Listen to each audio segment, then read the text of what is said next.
What if everything you call physical limitation were just shadow, projected by thoughts you've sustained so long they became your biological reality?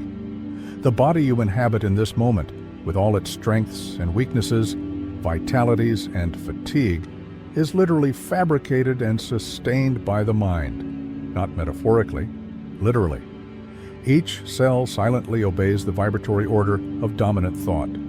When the mind changes its fundamental frequency, matter has no choice but to obey, for it is merely temporary shadow of consciousness's permanent light.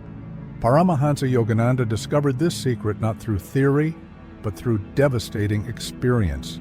Fragile childhood, difficult digestion, constantly tired body, endless medical attempts, remedies, tonics, special diets.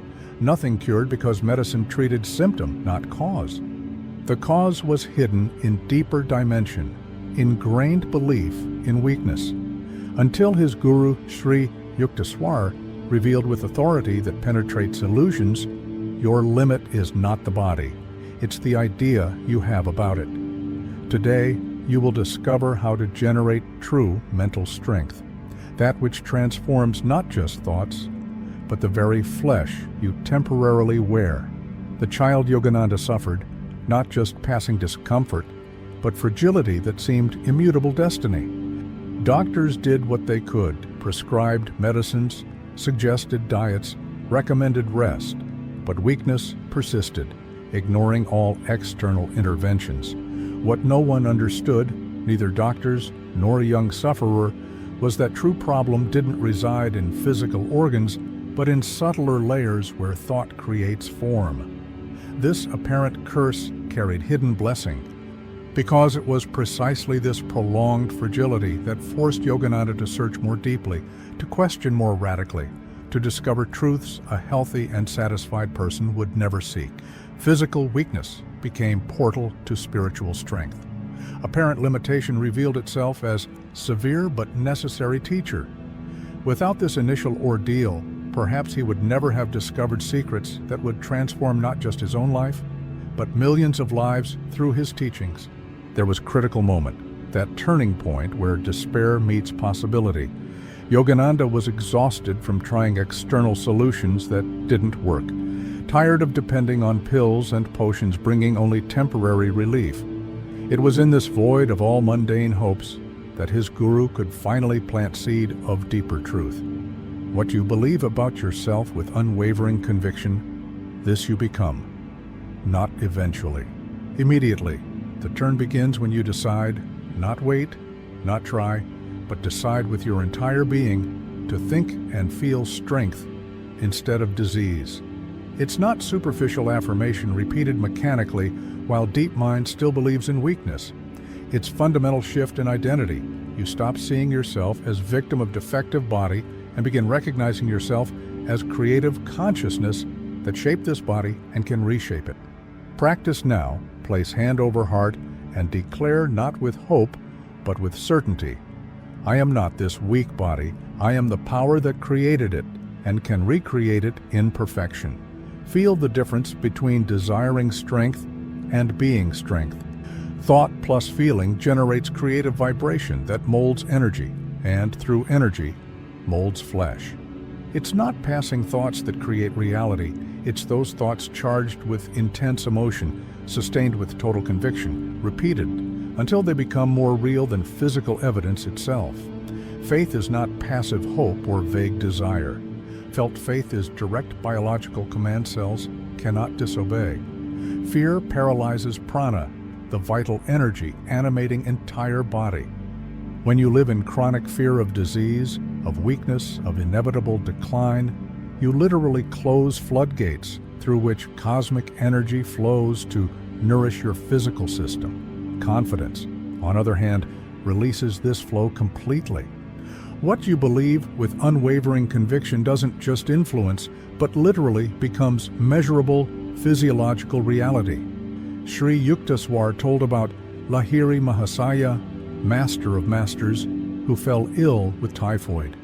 One day, Guru's word, "You are healed," and instantly, symptoms disappeared. Strength returned. Body obeyed.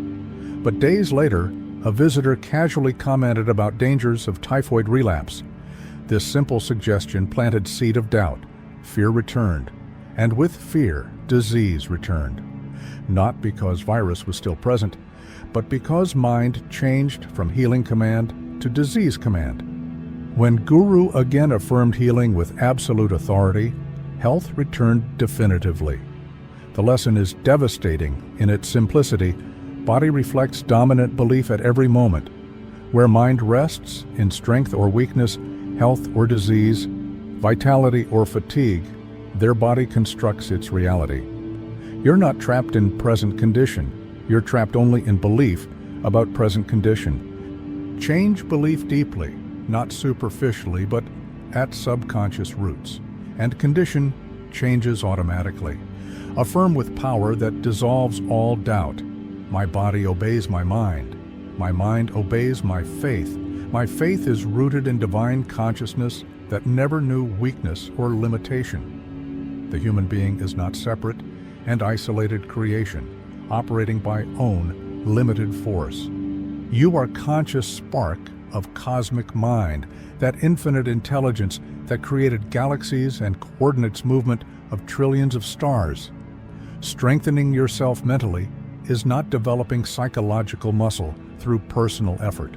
It's remembering your true divine nature, reconnecting with inexhaustible source of power that always sustained you, but which you forgot while identified only with limited physical form. The soul, your real essence, is not limited by flesh. It's precisely opposite. Flesh is molded, moment by moment, by soul. What you call genetics, inherited physical constitution, biological predispositions, all this is merely momentum of old mental patterns, not irrevocable destiny. True mental strength is, therefore, conscious return to source. It's operating no longer as isolated individual wave, but as expression of infinite ocean.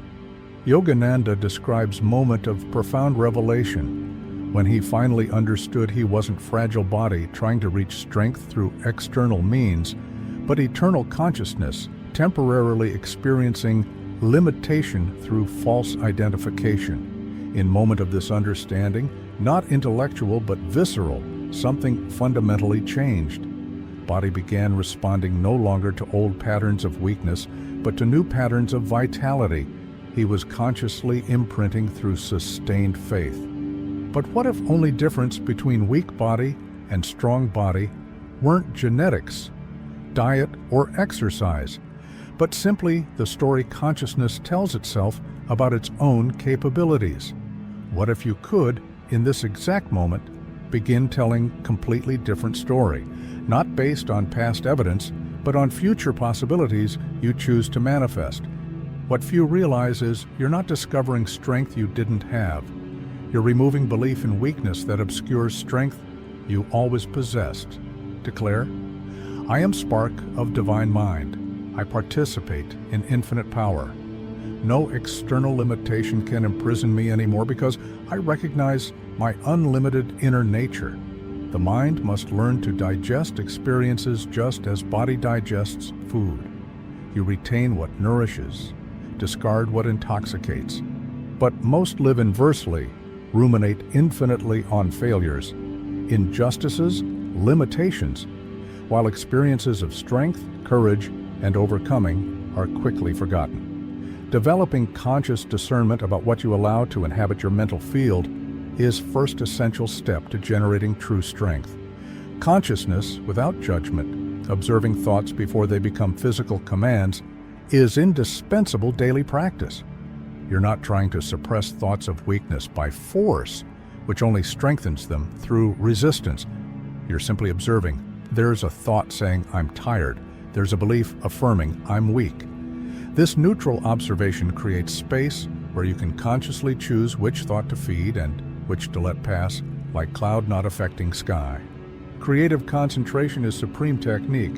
You elect a core idea about strength, vitality, power, and saturate yourself completely with it until you feel its tangible effect in body.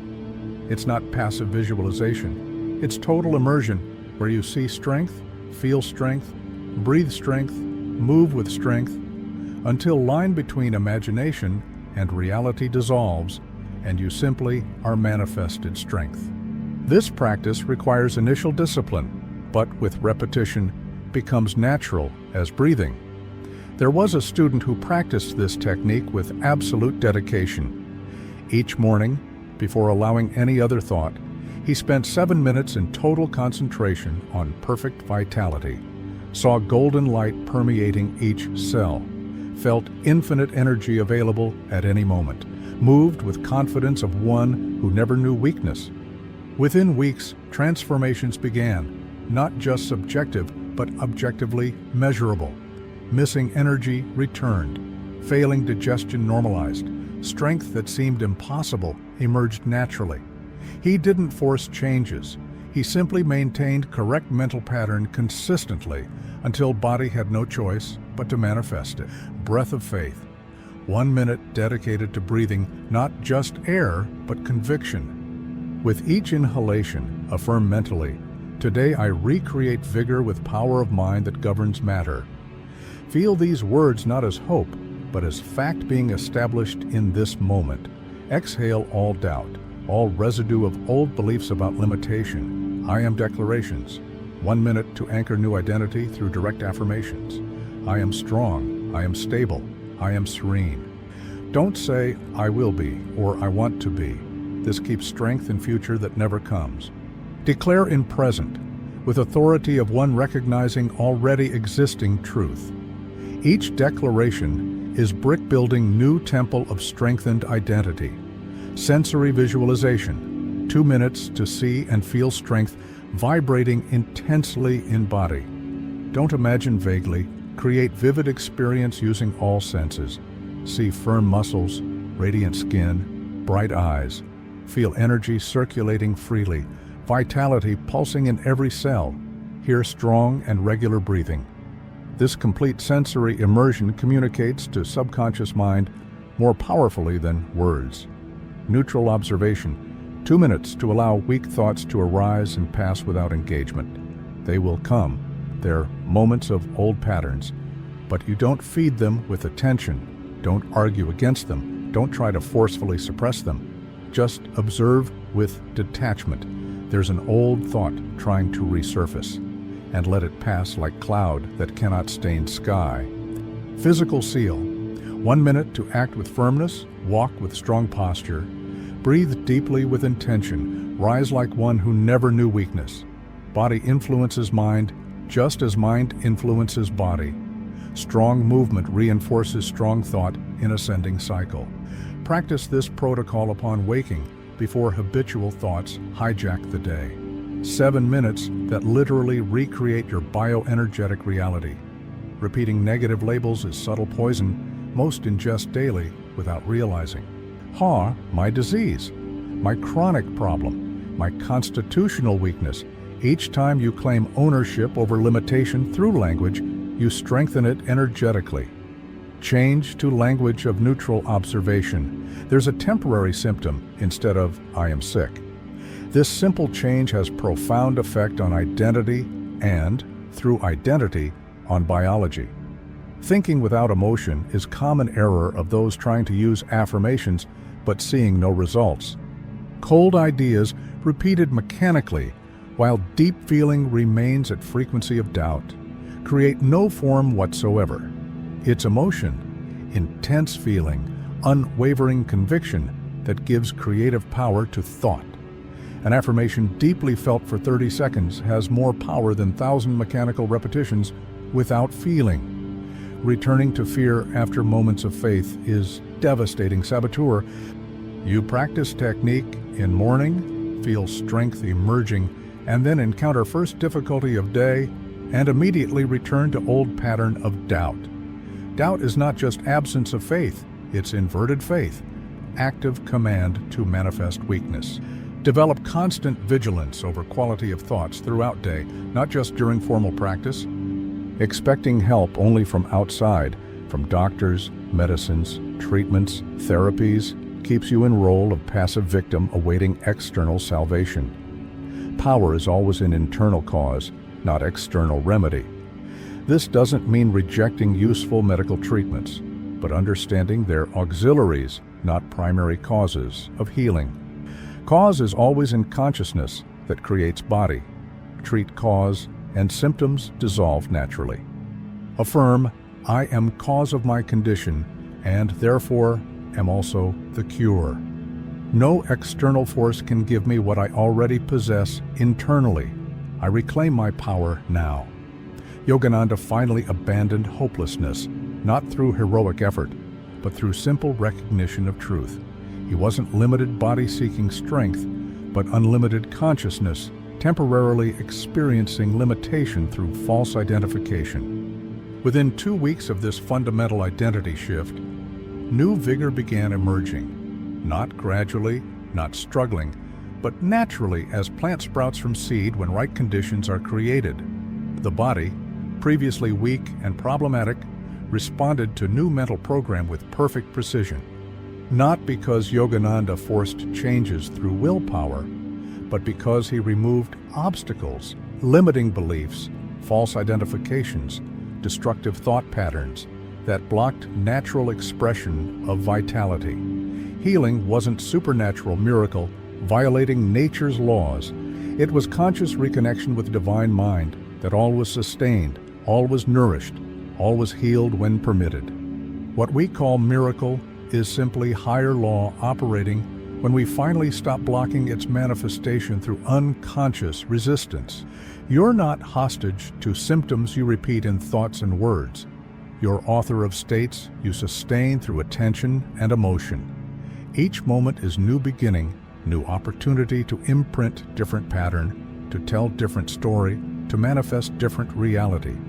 But what if only thing separating you from strength you desire were simply persistence in maintaining new mental pattern until it becomes more habitual than old one? What if you already possessed all necessary power, and only work were removing beliefs saying otherwise? What few dare accept is that strength is not conquered through fight against weakness, but revealed through release of belief in weakness. You're not becoming strong. You're ceasing to pretend to be weak. Declare with truth that liberates. Strength was always mine. I simply forgot temporarily.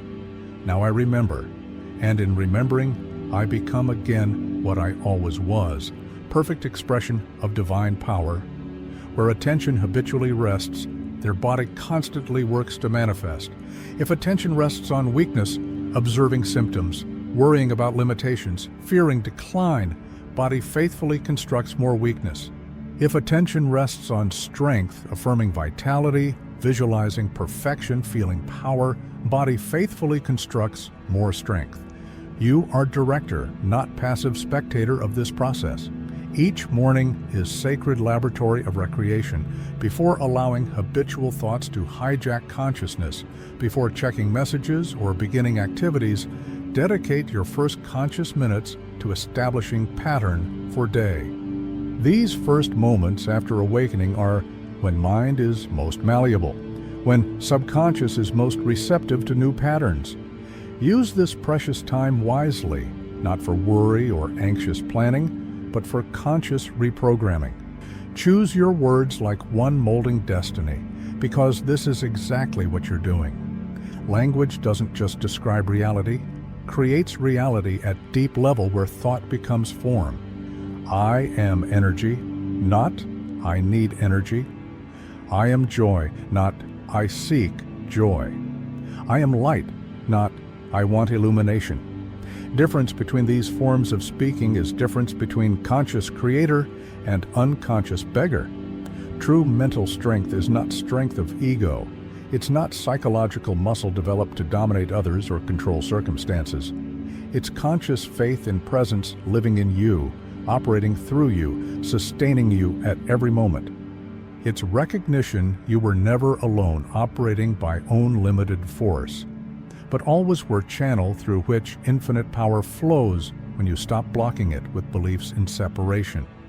Practice every hour, pause and ask, am I operating by own force or allowing divine force to operate through me? This simple check-in transforms entire day into continuous spiritual practice. The secret Yogananda discovered through ordeal and revelation is yours too.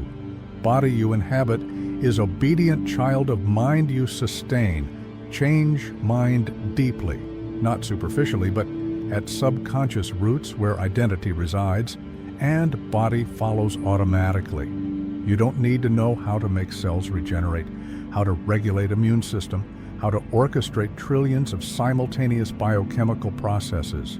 You need only establish correct mental pattern and let intelligence that created your body do reconstruction work. If this message awakened in you recognition that you possess much greater power over your physical condition than you ever imagined, honor this awakening by leaving your like as affirmation. You're ready to assume responsibility for being conscious creator instead of unconscious victim. Subscribe to continue receiving practical teachings from illumined masters who lived these truths instead of just theorizing about them. Share with someone who needs to hear that strength doesn't come from outside, but springs from within when finally recognized and cultivated. And leave in comments your declaration of power.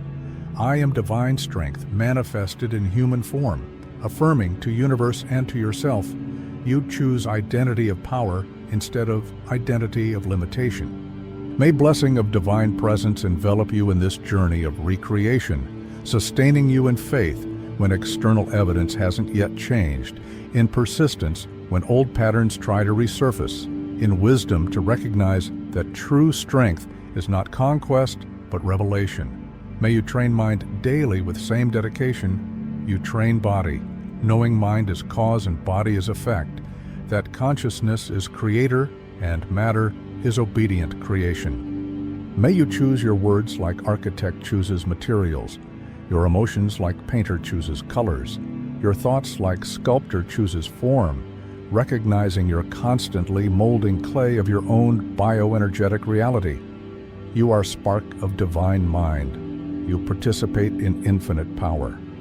You can recreate strength where there was weakness, vitality where there was fatigue, perfection where there was limitation, not through own force, but through conscious alignment with inexhaustible source that always sustained you silently.